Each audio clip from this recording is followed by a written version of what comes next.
Dr.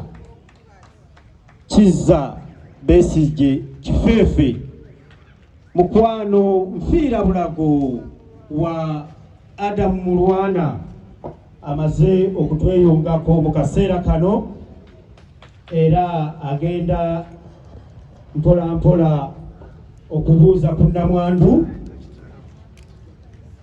tukkirize n'obuwombeefu bungi twanirize kano litaadi Kizza Besigye azze okutwegattako mu kungubaga mu kuwerekera n'obuwombeefu bungi.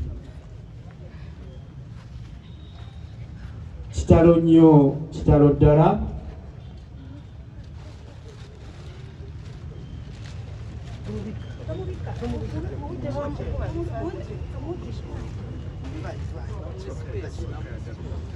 Akasirikira ke mulaba Namwandu waffe mulamu waffe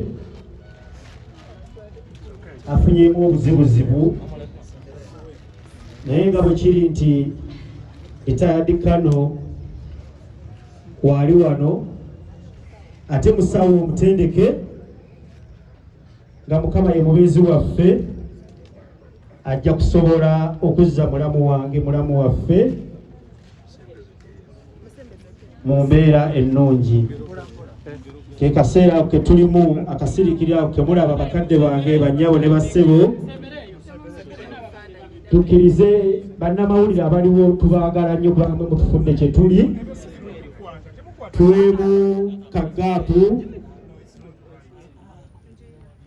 abasawo basobole okukola omulimu gwabwe nga bayambibwako nga babakulembeddwa litaadi kano Kizza Besigye mu kaseera kano ke tulimu.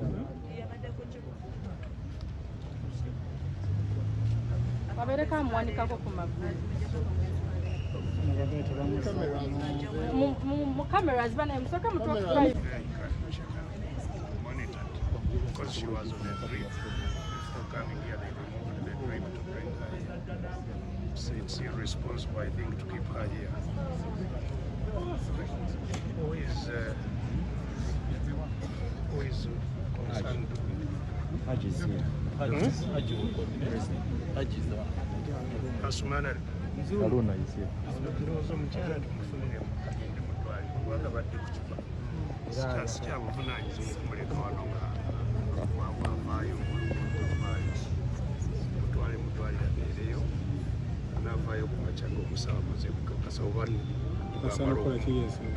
Omukebera n'alaba ng'asobola okudda alyokadde mu kifo ky'okubeera wano mulodi obafuniddemu lukbatwala kati kolaku ekyo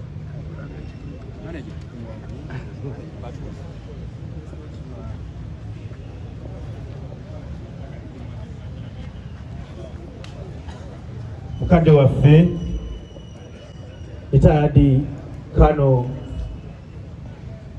Dr. Kizza Besigye tukwaniriza nnyo okulaba ng'osobodde kibadde kikakatako olw'omukwano na buli kimu kyonna ky'olina ne Adam Mulwana kyabadde nti obadde kitundu ku kyo okulaba kyabadde ali. Tukwaniriza nnyo tusiimye nnyo okusookera ddala nga mukulembeze kyokka yemiriddewo nga muto wa Mulwana ngenda kuyimirira mu ngatto ezo kubanga ate ekyenjawulo ku balala Mulwana tutambudde naye ebbanga ddene. Mulwana namusisinkanira ddala mabega nnyo nga nkyali nsoma ku Makindye Senior Secondary School bwe bajjanga okunkyalira ne muganda wange Kalibala Kenneth kubanga ffe tuli bazzukulu ba Kalibala Ensisi naye nga Mulwana yafuuka kitundutundu ku famire yaffe. era njagala okubategeeza nti Mulwana abadde antwalanga mutoowe nga n'oluusi abeerawo n'ayimirira nange n'okusinga Kalibala mukulu wange gwenzirako.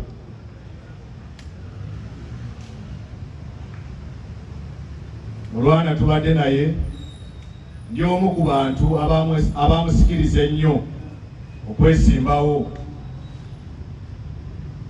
kubanga yaŋŋambanga ebintu nange bye nalabako.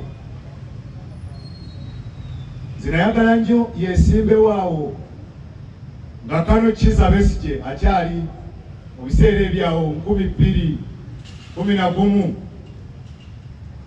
naye n'atasobola, ng'agamba ng'abayimbi abalala bwe bagamba nti ye si mukulembeze, ayagala kuyimbira abantu. Naye olunaku lumu lwe yajja nga bangobye Manjas mu Tololo eyo okwekalakaasa, bamufuna mpola abaana abawejjere okusobola osobera mu ssomero eryo.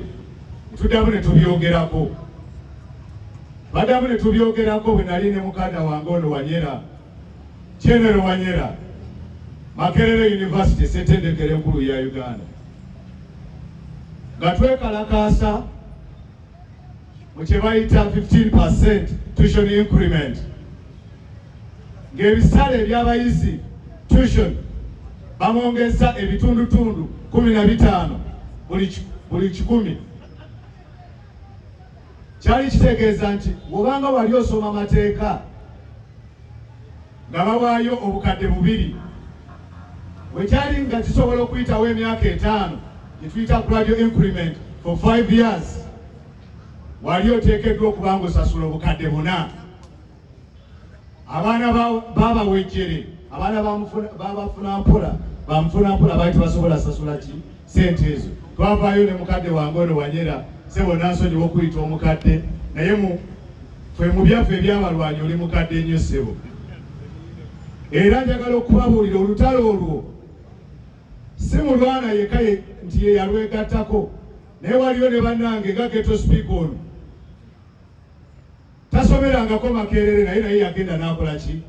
Kubanga luli lwali lwoya lwa mu nnyindo nga tulwejjaffe eka.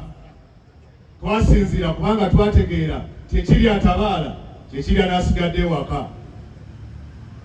Eyo gyali kkiriza n'obuwombeefu Mukama wange nti kajje awumbewumbe obubaka bwe tulabe ekiddako, naye nga tubaaniriza nnyo era tukwaniriza nnyo Mukama wange kano Kizza Besigye. Nsanyusa okulaba Mukama wange era neeyongera okwebaza okwagala Adam Mulwana.